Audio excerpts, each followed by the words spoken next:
Olivia de Havilland was a shining star of the golden age of Hollywood, known for her memorable performances in several classic films.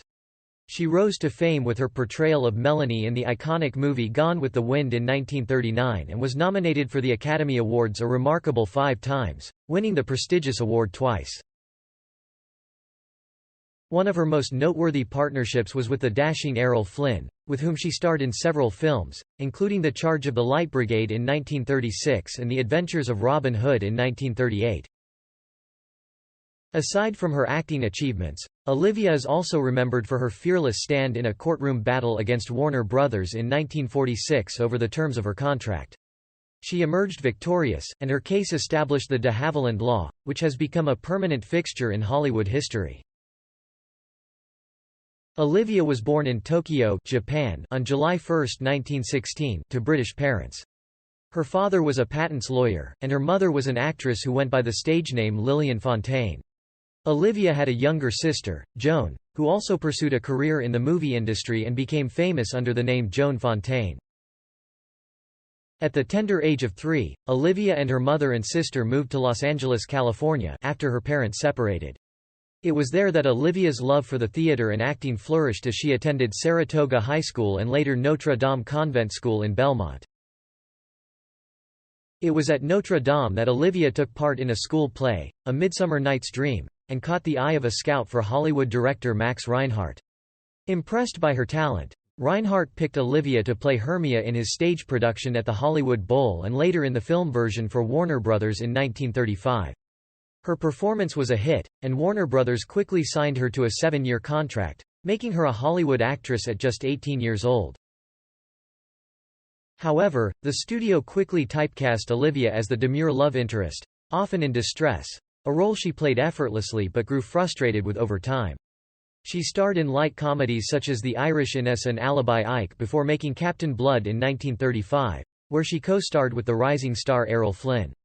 Their on-screen chemistry was a hit, and they went on to make a total of 9 films together, including the box office successes The Charge of the Light Brigade, The Adventures of Robin Hood, and The Private Lives of Elizabeth and Essex.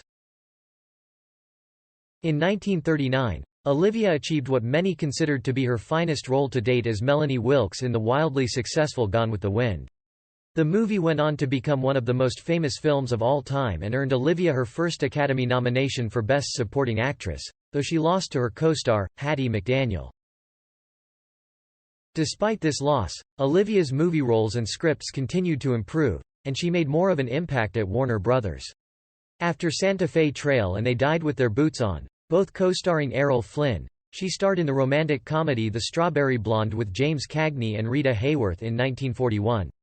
That same year, she was once again nominated for an Academy Award, this time for Best Actress, for the romance Hold Back the Dawn. Despite her growing success, Olivia remained dissatisfied with her roles and starred with Bette Davis in This Our Life in 1942. That same year, she played the wife of Henry Fonda in the comedy The Male Animal. Her final film for Warner Brothers was Princess O'Rourke in 1943. After years of working under a contract with Warner Brothers, Olivia de Havilland felt the urge to make a change. The studio, however, refused to make any compromises, leaving the actress at a stalemate. The situation was made even more complicated by the fact that, according to the law at the time, any period of suspension without pay could legally be added to her contract, essentially tying her even more closely to the studio.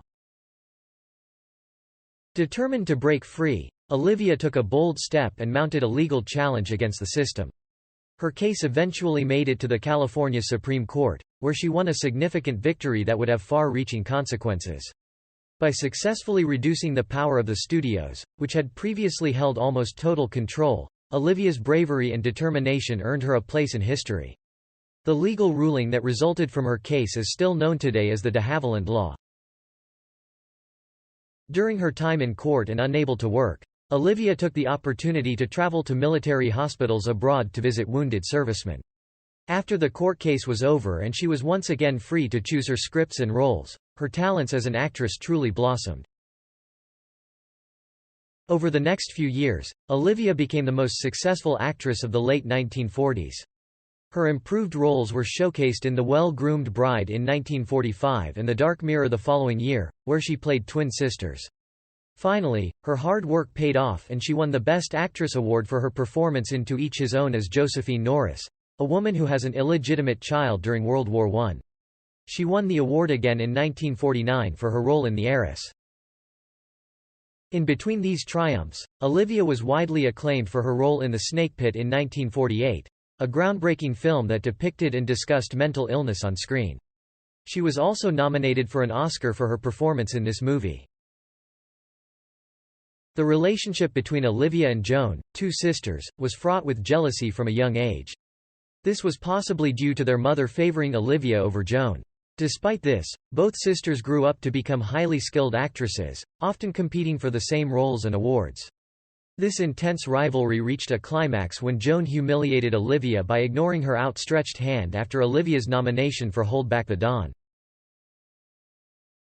In the 1950s, Olivia focused on being a wife and mother, resulting in a decrease in her movie output. While she did make several films during this time, such as My Cousin Rachel in 1952 and That Lady in 1955, the quality of these movies was disappointing. Throughout the remainder of her career, Olivia made occasional unmemorable movies, including her final film The Swarm in 1978. After this, she shifted her focus to television dramas, predominantly playing royalty. Her standout performances included the Queen Mother in The Royal Romance of Charles and Diana in 1982, and the Dowager Empress Maria in the 1986 miniseries Anastasia, The Mystery of Anna, for which she received a Golden Globe Award and an Emmy nomination. The beautiful and intelligent Olivia had a fascinating personal life, marked by her romances with James Stewart and John Huston during her time as a young, single actress. She would later tie the knot twice, firstly to writer Marcus Goodrich in 1946. They had one son together but eventually divorced in 1953. Unfortunately, their son Benjamin passed away in 1991 due to lymphatic cancer. Olivia's second marriage was to Pierre Galanti, the editor of Paris Match, with whom she had a daughter named Giselle. Despite their eventual divorce in 1979, the two maintained a strong bond and Olivia was by Pierre's side as he battled his final illness until his passing in 1998.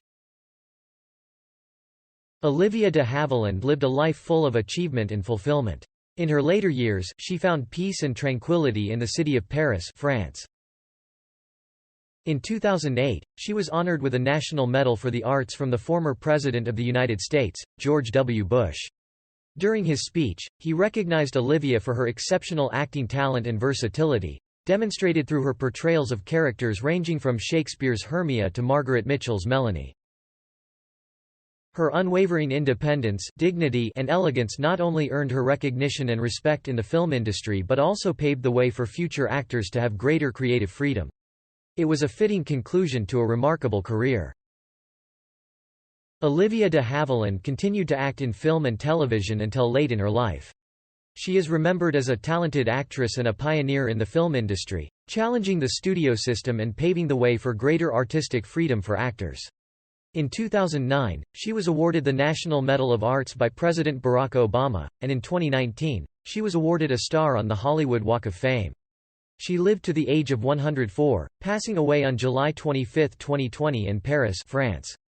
Despite her passing, her legacy in the world of film and entertainment continues to inspire future generations of actors.